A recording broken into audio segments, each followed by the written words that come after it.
أعوذ بالله من الشيطان الرجيم. بسم الله الرحمن الرحيم. إذا وقعت الواقعة ليس لوقعتها كاذبة خافضة رافعة إذا رجت الأرض رجا وبست الجبال بسا فكانت هباء منبثا وكنتم أزواجا ثلاثة فأصحاب الميمنة ما أصحاب الميمنة وأصحاب المشأمة ما أصحاب المشأمة والسابقون السابقون أولئك المقربون في جنات النعيم. ثلة من الأولين وقليل من الآخرين على سرر موضونة متكئين عليها متقابلين يطوف عليهم ولدان مخلدون بأكواب وأباريق وكأس من معين لا يصدعون عنها ولا ينزفون وفاكهة مما يتخيرون ولحم طير مما يشتهون وحور عين كأمثال اللؤلؤ المكنون جزاء بما كانوا يعملون لا يسمعون فيها لغوا ولا تأثيما إلا قيلا سلاما سلاما. وأصحاب اليمين ما أصحاب اليمين في سدر مخضود وطلح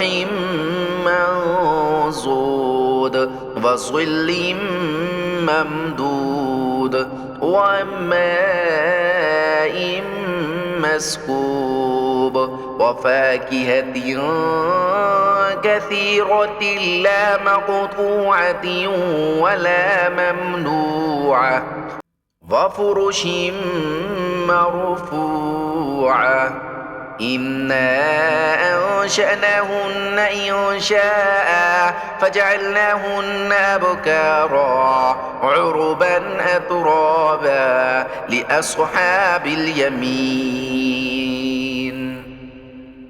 ثلة من الأولين وثلة من الآخرين. وأصحاب الشمال ما أصحاب الشمال في سموم وحميم وظل من يحموم لا بارد ولا كريم إنهم كانوا قبل ذلك مترفين وكانوا يصرون على الحنث العظيم وكانوا يقولون إذا متنا وكنا ترابا وعظاما أئنا لمبعوثون أو آباؤنا الأولون قل إن الأولين والآخرين لمجموعون إلى ميقات يوم معلوم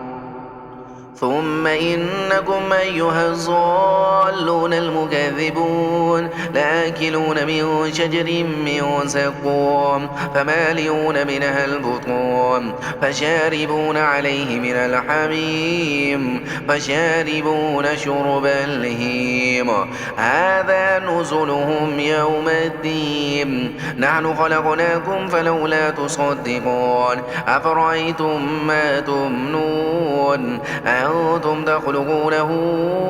أم نحن الخالقون نحن قدرنا بينكم الموت وما نحن بمسبوقين على أن نبدل أمثالكم وننشئكم فيما لا تعلمون ولقد علمتم النشأة الأولى فلولا تذكرون أفرأيتم ما تحرثون أأنتم تزرعونه أم نحن الزارعون لو نشاء لجعلناه حطاما فظلتم تفكهون إنا لمغرمون بل نحن محرومون أفرأيتم الماء الذي تشربون أأنتم أنزلتموه من المزن أم نحن المنزلون لو نشاء جعلناه جاجا فلولا تشكرون أفرأيتم النار التي تورون أأنتم أنشأتم شجرتها أم نحن المنشئون نحن جعلناها تذكرة ومتاعا للمقوين فسبح باسم ربك العظيم فلا أقسم بمواقع النجوم وإنه لقسم لو تعلمون عظيم إنه لقرآن كريم في كتاب مكنون لا يمسه إلا المطهرون تنزيل من رب العالمين أفبهذا الحديث أنتم مدهنون وتجعلون رزقكم أنكم تكذبون فلولا إذا بلغت الحلقوم وأنتم حينئذ تنظرون ونحن أقرب إليه منكم ولكن لا تبصرون فلولا إن كنتم غير مدينين ترجعونها إن كنتم صادقين فأما إن كان من المقربين فروح وريحان وجنة نعيم وأما إن كان من أصحاب اليمين فسلام لك من أصحاب اليمين وأما إن كان من المكذبين الضالين فنزل من حميم وتصلية جحيم إن هذا لهو حق اليقين فسبح باسم ربك العظيم صدق الله